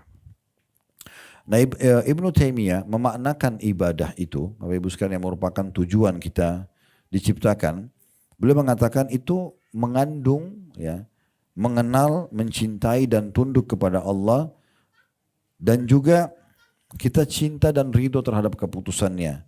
Ya. Titik sentral yang paling urgen dalam masalah ibadah ada dalam hati manusia berupa keimanan dan selalu saja berusaha untuk mengenal syariat Allah sehingga menerapkan dalam kehidupan dan juga bertaubat bila punya kesalahan. Dan dengan adanya pemikiran seperti ini, maka seseorang itu merasa punya Tuhan, dia tahu mana yang harus dia kerjakan dan bagaimana kalau dia berbuat salah untuk dia kembali. Ada satu filosof Arab, dia menggambarkan pada saat dia mau meninggal, bingungnya dia karena tidak tahu Tuhan. Gitu kan. Rupanya selama dia hidup Bapak Ibu sekalian, dia menyusun ratusan bahkan ribuan bait-bait syair, isinya itu menolak ada Tuhan. Mana Tuhan? Tidak kelihatan. Coba kalau kalian yakin ada Tuhan, kalian pertemukan dengan saya dan seterusnya. Seperti perkataan banyaknya orang-orang ateis gitu. Ringkas cerita, pada saat dia mau meninggal dunia, di sekitar ranjang dia ada orang murid-muridnya. Lalu dia mengucapkan syair-syair kurang lebih 20 bait syair saja. Membantah semua ribuan syair dia yang lalu-lalu. Dia sendiri yang bilang gitu. Di antara potongannya dia mengatakan, jitu wala adri min aina jitu. Saya lahir di muka bumi ini, tapi saya terus bertanya, dari mana asal saya? Kalau dari ibu sama ayah saya di mana? Ayah ibunya lagi. Ayah ibunya lagi sama mana? Ada lagi. Siapa yang pertama ini? Manusia pertama siapa? Dan kalaupun ada manusia pertama, siapa yang ciptakan manusia pertama itu? Dia bertanya sendiri nih. Di ranjang kematian setelah dia membantah adanya Tuhan. Terus dia mengatakan, fawajadtu amamit tariq. Saya temukan pada saat saya hidup, ada sebuah sistem. Ya. Masyaitu syi'tu dzalika am abait. Saya harus ikuti sistem itu, saya mau atau enggak mau. Jadi saya kasih contoh kan, kalau makan melalui mulut, melihat melalui mata, telinga mendengar, ada sistem. Saya mau enggak mau harus ikutin itu. Ya. Ngantuk tidur, enggak bisa makan. Lapar harus makan, enggak bisa tidur. Harus itu sistem kan gitu. Dia bilang mau enggak mau. Lalu dia mengatakan, kalau saya berbuat baik, kira-kira siapa yang menilai perbuatan saya baik dan apa balasannya? Siapa yang akan membalas? Kayak jujur, kayak amanah. Kalau saya berbuat buruk, siapa yang menilai itu buruk dan siapa yang akan menghukum saya? Lalu dia mengatakan, lastu adri, saya benar-benar bingung, saya benar-benar bingung. Lalu dia mengatakan, apakah hidup saya masih panjang atau pendek? Kalau saya mati, apa setelah kematian ini? Ada apa setelah kematian itu? Gitu. Apakah ada kehidupan lagi di sana? Gitu. Saya tidak tahu, saya tidak tahu. Kemudian dia tutup terakhir syairnya, dia mengatakan, apakah teka-teki ini ada yang punya jawabannya atau tidak? Lalu dia meninggal dalam kondisi tidak tahu apa tujuan hidupnya, kenapa dia ada dan segala macam. Meninggal, dia bantah sendiri syair-syairnya dia. Kita sudah dipandu untuk itu. Tinggal kita menjalankan perintah Allah Subhanahu wa taala, kita nikmati yang dihalalkan, meninggalkan yang haram, maka kita akan sesuai dengan real tujuan kita diciptakan, Bapak Ibu sekalian. Nah, dari sini kita ambil juga sebuah kesimpulan penting, teman-teman sekalian, bahwasanya kalau ada orang ya yang justru memilih selain tujuan daripada dia diciptakan ini, berarti pasti akan beda jalannya. Saya akan tutup dengan ini rasionalnya. Di muka bumi ini ada dua jalan, tidak ada jalan yang ketiga. Ini dipandu dalam agama Islam. Satu jalan yang benar, satu jalan yang salah. Jalan yang benar jalannya Allah. Yang tadi sudah panjang lebar kita jelaskan ya. Allah menjanjikan bagi orang yang beriman dan patuh itu adalah surga. Surga ini subhanallah biar orang belum pernah masuk. Kalau ditanya mau masuk surga enggak? Padahal sudah pernah lihat belum? Bagaimana bisa langsung mau gitu kan? Karena memang fitrahnya alaminya orang tahu surga itu balasan baik. Apalagi kalau baca. Saya sudah angkat di YouTube, ada di playlist YouTube kami. Itu ada 33 bab, 30 bab tentang surga saya sudah bahas. Pintu gerbangnya, tanahnya, istananya, pohon-pohonnya, pelayan-pelayannya, pakaiannya, dipan-dipannya semua terinci disampaikan dari Al-Quran dan hadis Nabi SAW. Juga ada 33 bab khusus neraka dengan segala macam jenis siksaannya gitu. Ya. Jadi sebenarnya secara fitrah alami orang tahu. Intinya jalan pertama jalannya Allah, ujungnya akan ke surga nanti. Juru bicaranya Allah itu para nabi-nabi. Itulah sebabnya nabi-nabi diutus. Di antaranya kita imani Nabi Muhammad SAW. Penyambung lidah para nabi-nabi adalah para ulama dan da'i. Bapak Ibu kalau ketemu sama mereka ini, di antaranya kita duduk majelis ilmu begini ya, kita akan dipandu kepada ajaran para nabi, dan ini jalannya Allah, ujungnya surga. Jujurlah, amanahlah, tanggung jawablah, Bapak Ibu dapat ini nanti masuk surga. Nah gitu kan. Jalan kedua dan tidak ada jalan ketiga, ini jalan yang salah. Pernah dengar iblis ya? Iblis adalah golongan yang jahat dari jin. Jin itu Bapak Ibu sekalian mirip sama kita manusia ya. Ada 3 golongan. Ada jin yang beriman sama dengan manusia beriman. Tapi ini jin beriman sama manusia beriman sudah saling tahu. Tidak ada interaksi di antara mereka. Makanya Allah buat jin tidak kelihatan ya. Jadi gak usah kita berteman sama mereka, gak usah nikah sama mereka, gak usah jual beli sama mereka. Mereka punya alam itu ada. Sebagaimana kita manusia ada, jin juga ada ya. Mereka juga ada pasarnya, ada jihadnya, ada perang, ada seperti kita manusia, cuma kita tidak nampak. Itu dua sisi. Orang beriman. Ada juga jin yang fasik. Jin fasik ini jin yang masih banyak buat dosa, walaupun dia muslim. Seperti di alam manusia juga ada kan? Ada manusia fasik. Dia sholat tapi dia masih zina, dia sholat tapi dia masih masih ada dosanya. Namanya fasik. Yang ketiga, jin kafir, di manusia juga ada yang kafir. Nah, di alam jin ini yang fasik sama kafir namanya syaitan. Namanya syaitan. Jadi semua syaitan pasti jin, tidak semua jin itu syaitan. Bisa difahamin ya? Harusnya connect karena sebentar mungkin mau makan siang ini ya. Jadi di alam jin itu Bapak Ibu ada dakwah, ada jihad, ada segala macam. Seperti kita ya. Tapi kita nggak nampak. Nah, itu penting. Nah, pemimpin syaitan jin yang menyimpang nih, itu iblis.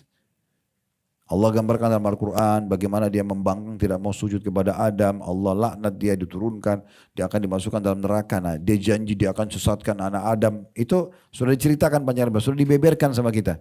Awal cerita manusia sampai nanti ujungnya surga dan neraka sudah rinci semuanya. Sudah terbuka, terbapar lebar depan mata kita. Yang jelas Bapak Ibu sekalian, iblis ini punya juru bicara. Kalau ikuti dia neraka ini. Neraka dengan segala macam sisa. Tadi saya bilang kalau Bapak Ibu lihat di playlist YouTube kami, di Halid Basama Official ada 33 bab saya bahas tentang neraka. Panjang lebar. Jadi siksaannya, orang zina begini, orang riba begitu, orang bohong begini, mencuri begitu, macam-macam. Yang jelas itu sudah disampaikan semuanya. Nah, orang kalau ikuti iblis ke neraka. Nah iblis ini juru bicaranya dukun, peramal, penyamun, penyihir dan ahli maksiat. Kita kalau berteman sama mereka dibawa ke jalan iblis ke neraka. Tidak ada jalan ketiga. Kita tentuin dari sekarang. Kan gitu. Nah, ini renungan hidupnya Bapak Ibu sekalian. Jadi bagaimana kita memahami kita ada di sini buka bumi karena ada tujuan utama. Jangan keluar dari real tujuan utama itu. Sehingga akhirnya kita dapat panduan hidup selama di dunia. Dan juga di akhirat kita dapat balasan yang terbaik. Dan jangan sampai sesat ini salah jalan dengan jalan iblis. Akhirnya menuju ke jalan-jalan yang keliru dan diajak untuk maksiat kepada Allah Subhanahu wa taala. Terlebih lagi tadi saya bilang sebagai penutup juga, semua yang Allah perintahkan dan Allah ajarkan benar, bagus, dan yang diajak selain daripada itu yang dilarang buruk. Maka iblis mengajak kita pada yang buruk. Kita sudah tahu tuh bohong nggak baik. Kalau dibohongi orang nggak enak. Kita juga bohongi orang kita nggak dipercaya kan gitu. Allah perintahkan kita jujur misalnya. Dan gitu. Kita pelit orang nggak suka. Kita dermawan orang suka. Jadi Allah sudah buat seperti itu sistemnya. Sehingga kita tinggal melalui saja. Bahagianya seorang muslim karena sudah tahu semuanya itu diberikan bocorannya. Sampai kalau kita mau masuk surga tertinggi pun nanti di akhirat bisa disampaikan caranya. Selama masih hidup masih bisa mendapatkan itu. Allahu a'lam.